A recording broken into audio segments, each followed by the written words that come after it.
What is it, do you think, about your game that has people just can't wait to see you on the professional level? I think it's just the style of basketball that I play. To be honest, I don't get nervous for games because I just know this is fun. Caitlin Clark sat at the podium, prepared for the customary post-game questions, shortly after yet another incredible performance on the court. But a seasoned reporter made a comment that totally ruined the plan. And she was stunned for the first time in a long time. Why is everyone still discussing what was said? Come along as we dissect a statement made by a reporter that left Caitlin Clark stunned. Media conference following the game. At Gainbridge Fieldhouse, the Indiana Fever had just defeated the Connecticut Sun 75-85 in a crucial victory. With what many analysts referred to as her best all-around game as a pro, Caitlin Clark set the standard. Her stats thus far appeared to be from a video game. In 38 minutes of play, he scored 28 points on 11 of 18 shooting, including 6 three-pointers out of 10. He also had 12 assists, 5 rebounds, and just 2 turnovers. With a few weeks remaining in the regular season, the victory moved Indiana into the postseason. Cameras clicked, reporters scrawled notes, and Clark responded to inquiries with her customary composed assurance and fierce enthusiasm as the press room hummed with anticipation. Holly Rowe of ESPN had just inquired about Clark's developing bond with teammate Aaliyah Boston, particularly how successfully they collaborated on the pick and roll, which had contributed to the team's 18 points in the paint versus Las Vegas. "The trust between us is really growing," Clark remarked with a smile. "It felt like we were reading each other's thoughts tonight since Aaliyah was patient with me as I got used to the time at this level." At that moment, she noticed Stephen A. Smith seated in the front row. Throughout the whole 15-minute press conference, he had remained remarkably silent. Unusual for someone who dominates sports talk broadcasts with his huge personality and loud, impassioned opinions on first take. "Stephen A. Go ahead," Clark urged, gesturing to the renowned pundit who had covered everything from LeBron James to Michael Jordan over his lengthy career. What startling query did Stephen pose? "Let's investigate."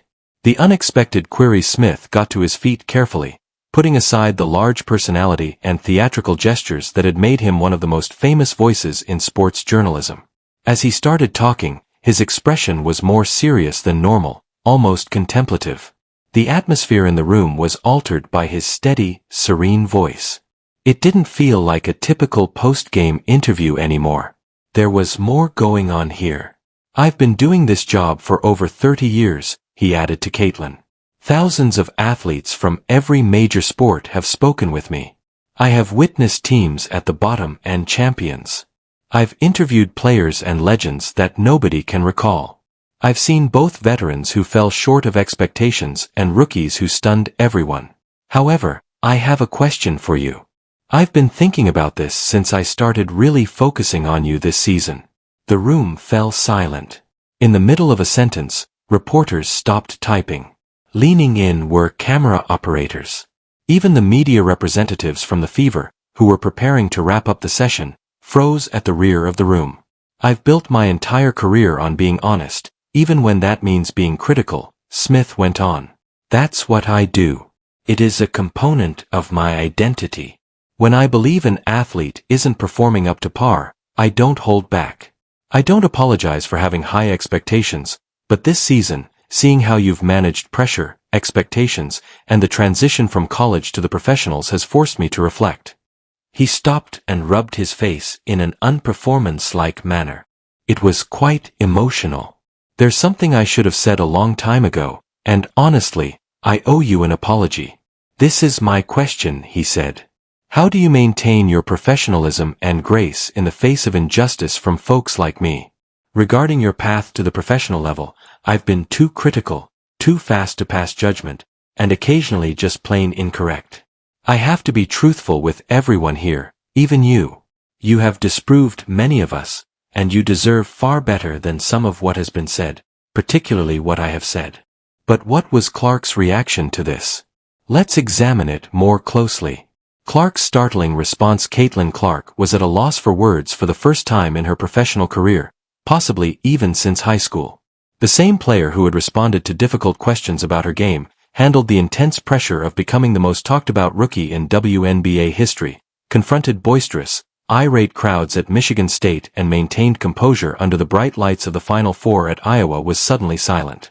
She sat there, opening her mouth a little, then shutting it again. Her hands, which had been moving with assurance during the press conference, were now motionless on the podium. At last, in a faint, tremulous voice, she whispered, "Wow." The self-assurance that had gotten her through so many trying times appeared to vanish for once. She continued, "Stephen, I really don't know what to say to that. I honestly don't know what to say at the moment." There was silence in the room. Everyone was aware that they were seeing something exceptional. In a world where media appearances are typically meticulously planned, this was a really spontaneous encounter.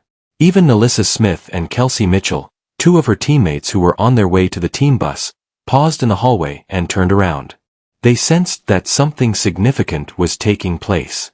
I mean, Clark started over, attempting to find her voice. She was obviously still feeling something.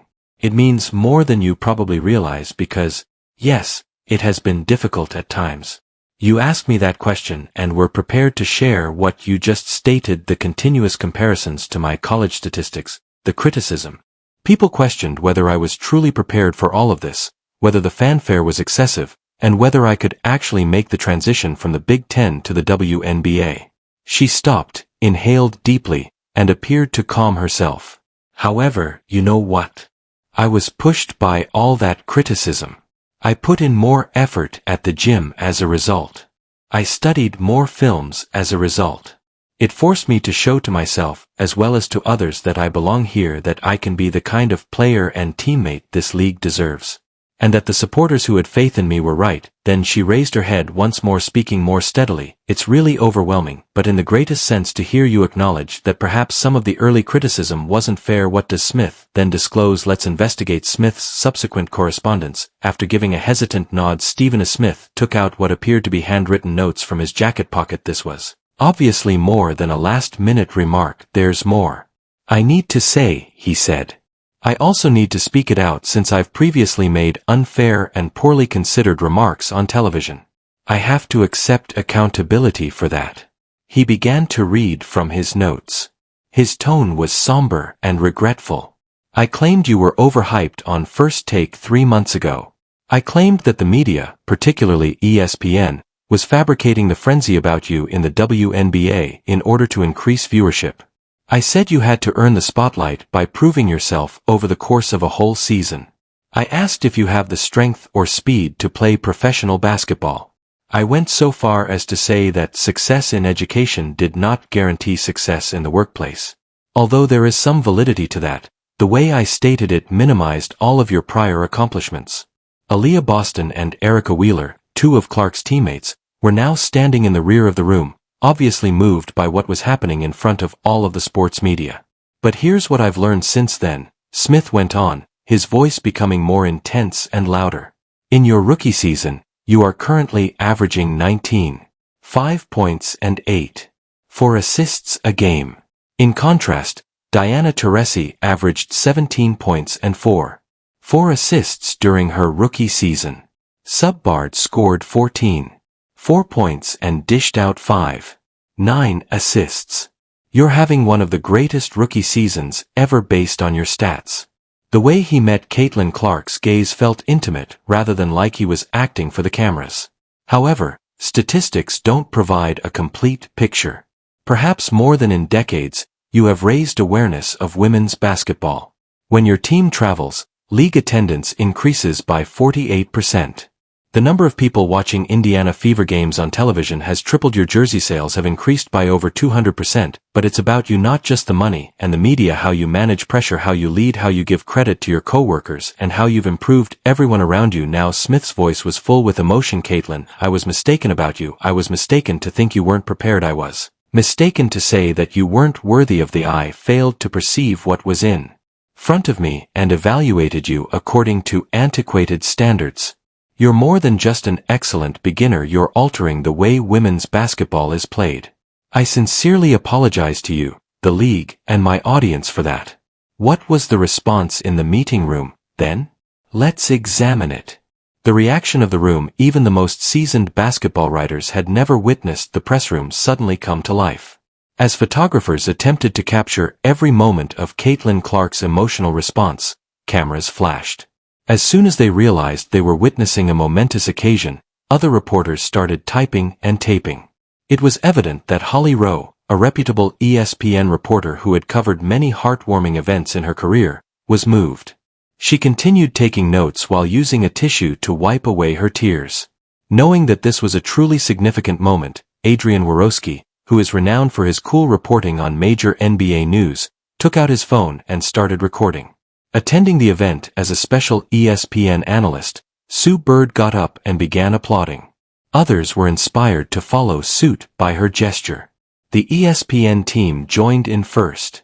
Then came additional reporters and even a few Indiana Fever employees who had assembled to see this unexpected event. Aaliyah Boston, a teammate from Fever, approached the platform and put a gentle hand on Clark's shoulder, a quiet but effective demonstration of support as Clark stood in front of numerous reporters and cameras, still attempting to process everything. The gesture appeared to help her balance herself.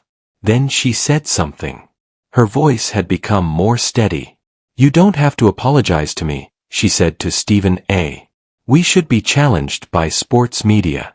Asking challenging questions and holding players accountable are meant to be difficult. Your willingness to reconsider when fresh information alters your perspective is what counts most to me. Honesty and true strength are required for that." She glanced around the room and met the gazes of reporters, some of whom had publicly criticized her during her difficult professional debut. She then on, "And to be honest, that criticism helped me. I was pushed by it. It forced me to put in more effort to prove to myself that I belong here, that I can compete and succeed at this level, that I can manage the transition from college to the pros, and perhaps even master it, rather than just to fans or reporters." After that, the topic of conversation changed. Raising his hand, Adrian Wojnarowski, who had been silently observing and filming, posed a contemplative query. "Going back to what Stephen A. said about rethinking how we cover things, how do you think the media has changed its approach to women's basketball since you joined the league?" he asked Caitlin. "And what do you hope will occur next?" Clark took a moment to consider his response. "I think we've definitely gotten more attention," she replied.